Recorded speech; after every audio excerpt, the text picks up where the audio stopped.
Je m'appelle Ebilga Sikiri. Ça fait plus de 13 ans que je fréquente Gomaville. Parler de moi, c'est pas assez facile, mais bon, je vais essayer de parler de moi, de ce que je fais.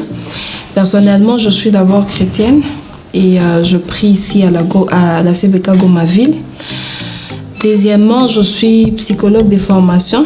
Donc, je suis psychologue clinicienne et je travaille dans ce sens. Et en troisième lieu, je suis passionnée par la lecture, par l'écriture. Et cette passion m'a poussée au fait à entrer dans le monde de l'écriture. Donc, j'ai détenu un blog, mais aussi je suis en train de vouloir écrire un livre qui parle de moi. En quatrième lieu, je suis monitrice. Donc, pour le moment, je travaille avec les adolescents.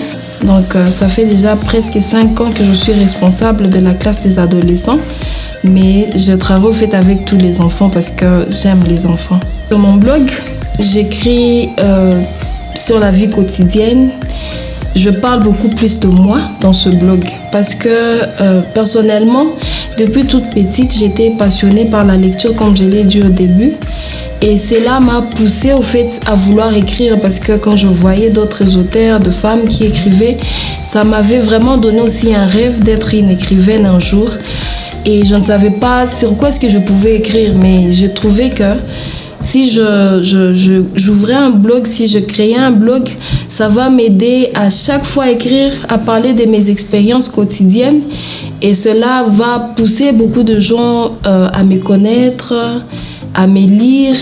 Et comme ça, quand je vais commencer avec mon projet des livres, c'est là, ça va susciter au fait beaucoup de gens à vouloir savoir ce qui a été écrit parce qu'ils me connaissent déjà sur ce que je publie chaque fois sur mon blog. Pour écrire ces livres, parce que comme je l'ai dit, bon, c'est une passion et j'étais vraiment décidée de le faire. Et donc, il y a certaines habitudes que j'ai développées et qui m'ont aidée à vraiment me consacrer totalement sur ces livres. La première habitude, au fait, j'ai pris l'habitude de dormir tôt. Comme ça, quand je dors tôt, je prends beaucoup de temps pour me reposer parce que si une fois je travaillais la journée et quand je dors tôt, ça m'aide au fait à me reposer, à me consacrer totalement à ces livres. Deuxièmement, je dors tôt, oui, mais je me réveille souvent la nuit donc quand il y a des idées qui passent dans ma tête, directement je les accouche sur papier ou soit dans mon ordinateur.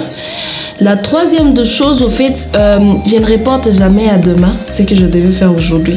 Donc quand je prie, j'ai prévu faire quelque chose, je le fais directement. Je n'attends que demain puisse arriver.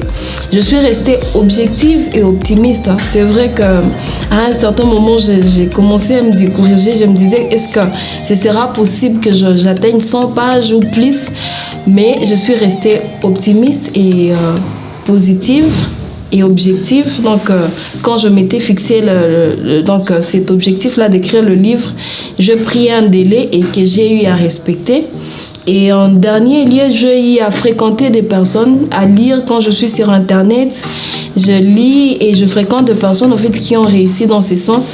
Et c'est là, ça m'a poussée, ça m'a motivée encore à finaliser ce projet. Bon, j'ai dit non à certaines choses comme la télévision. Personnellement, j'en suis pas trop la télé. Donc, ça fait déjà presque une année, je pense que je n'ai pas suivi même un film. Il y a certains loisirs que j'ai eu, donc j'ai dit non à certains loisirs. Bon, de visite, sans objectif, au fait, j'ai diminué. Mais aussi, souvent, je me prive de mon téléphone.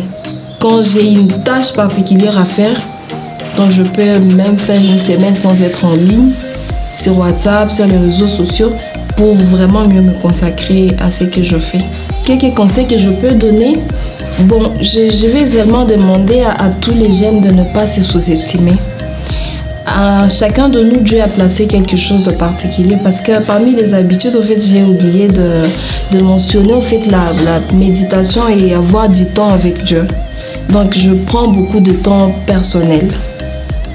Même étant à la maison, soit je peux consacrer de nuit. Et donc, il faudrait d'abord ne pas vous sous-estimer. Vous avez des potentiels que Dieu a mis en vous.